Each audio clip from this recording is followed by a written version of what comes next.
भजन का अगर कोई सच्चा मतलब समझना चाहता है तो वो यही है कि भैया ना उनसे कोई शिकायत, ना उनसे कुछ मांगना,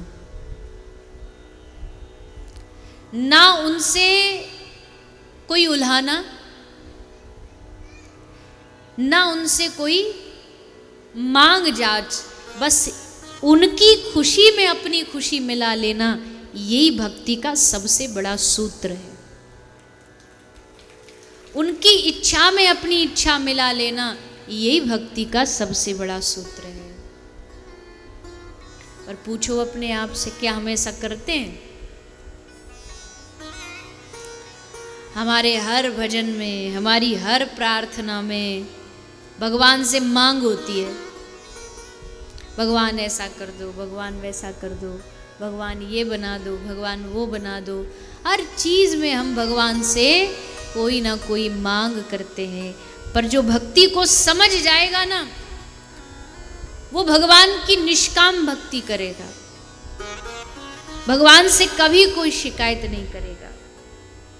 मांगना छूट जाए भगवान से, मांगने की याद ही ना रहे। अच्छा, असल दर्शन जानते हो क्या है? बिहारी जी के मंदिर गए, नारियल लेकर के गए, नारियल बिहारी जी को चढ़ाया और फिर बोले भगवान ऐसा हमारा काम रुका हुआ उसको पूरा कर दो, ऐसा कर दो, वैसा कर। ये असल दर्शन नहीं है। असल दर्शन जानते हो कब करोगे? असल दर्शन उस दिन होगा जब गए, माला लेके गए, मिठाई लेके गए, नारियल लेके गए, पर वहां जाकर के बिहारी जी से ऐसी नजर से नजर मिली कि जब बाहर आए तब याद आया, मंदिर से जब बाहर आए तब याद आया कि नारियल और माला तो हाथ ही में रह गई। गए थे कि इनको चढ़ाएंगे, पर बिहारी जी ने ऐसा टेढ़ी नजर से देखा, टेढ़ा टेढ़ा, कि याद ही नहीं रहा कि हमें करना क्या। बाहर आके याद है, अरे ये मांगने आए थे तो भूल ही गए, ऐसा बोलने आए थे तो भूल ही गए। तब समझना कि आज आपने ठाकुर जी का अच्छे से दर्शन किया।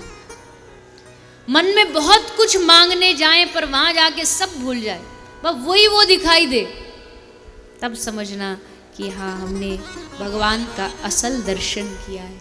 इसलिए ठाकुर जी से, भगवान से, श्री राधा रमन लाल से कभी संसार की चीज़ें मत मांगो।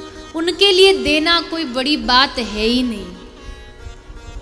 हम जिस लक्ष्मी के पीछे भागते हैं ना, शास्त्र कहते हैं ऐसी एकाध नहीं, सहस्त्र सहस्त्र लक्ष्मी उनके वैकुंठ में सामने खड़ी रहती है कि एक बार ठाकुर जी चरण सेवा दे दे। तो उस लक्ष्मीपति के लिए लक्ष्मी देना बड़ी बात नहीं है, उस विद्यापति के लिए विद्या देना कोई बड़ी बात नहीं है। अगर भगवान से मांगना है तो यही मांगो, हे नाथ, मेरे जीवन की कोई भी सांस आपके नाम के बगैर न बीते, ऐसी मुझ पर कृपा कर दीजिए। मुझे अपने नाम रूपी धन का खजाना दे दीजिए। ये तो मांगते नहीं, बेकार की चीज़ें मांगते रहते हैं, छुटमुट चीज़ें मांगते रहते हैं।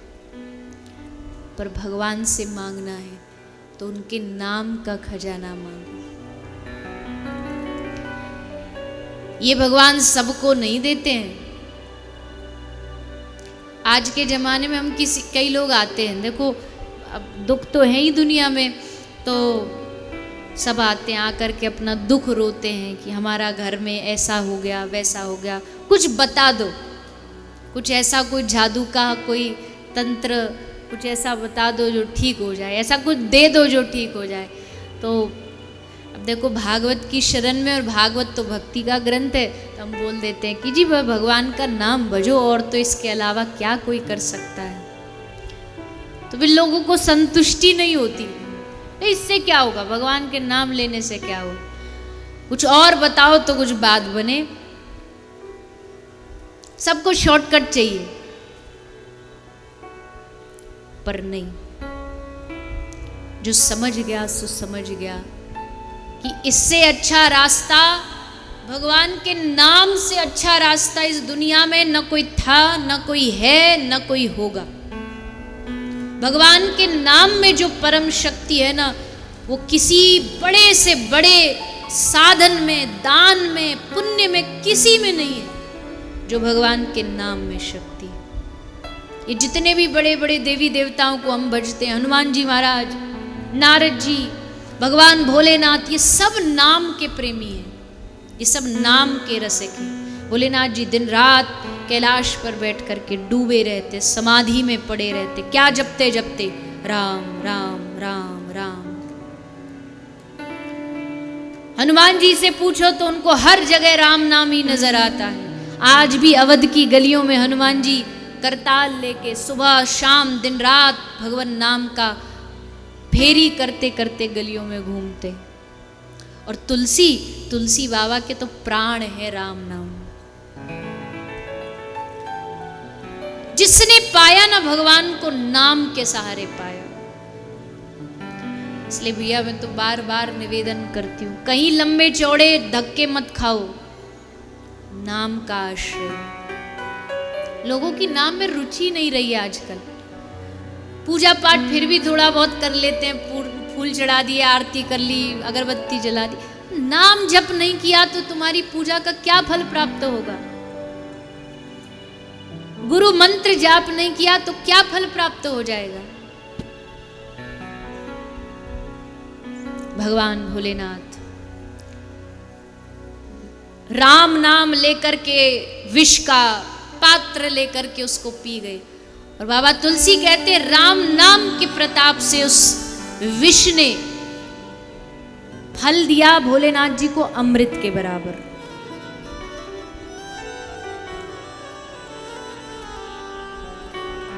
इसलिए नाम की शक्ति को समझिए। आप जितने लोग यहां आए हो ना, बैठे हो,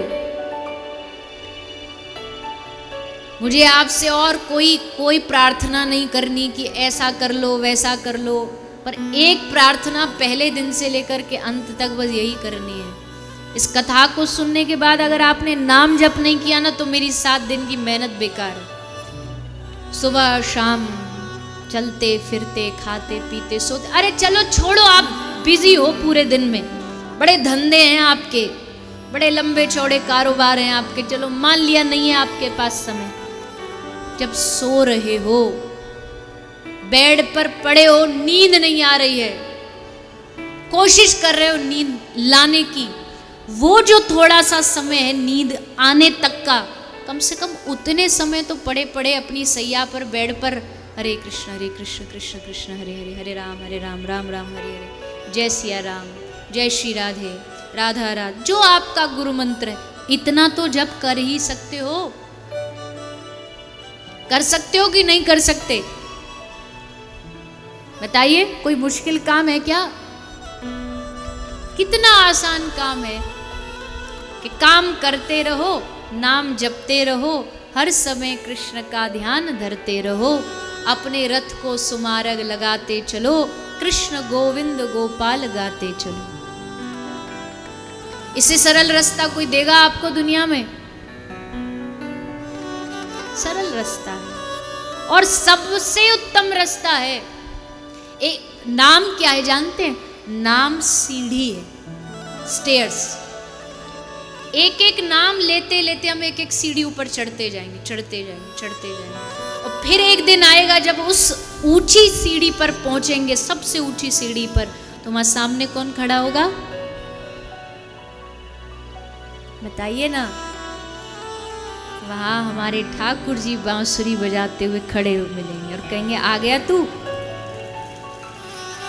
पहुंच गया अपनी मंजिल पर, पहुंच गया अपने लक्ष्य पर।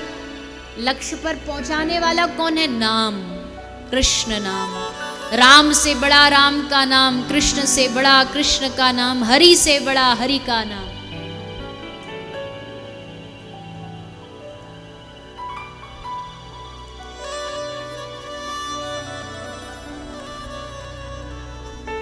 इतिहास की जितनी घटनाएं भी घटी हैं उसमें भी राम नाम ही सबसे बड़ा सहायक बना है।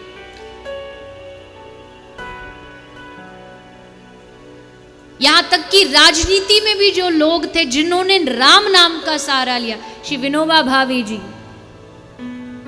महात्मा गांधी, राम राम राम कहते कहते प्राण छोड़ दिए। इतिहास की घटनाओं में भी राम नाम ही सबसे बड़ा सहारा बना। ये कहने में मुझे कोई संकोच नहीं, जब गांधी बापू से पूछा गया कि भारत देश आज़ाद, महाराज आपने ये सब बड़ी सादगी से और बिना कोई अहिंसा के कर दिया, कैसे? तो उन्होंने एक ही बात कही, केवल राम नाम के सहारे, केवल राम नाम के सहारे ये कार्य संभव हो सकता और कुछ नहीं। बस विश्वास है, जिसको हो गया तो उसको समझ आ जाती है कि ना इससे आगे कुछ बड़ा है ना इससे कुछ पीछे बड़ा है।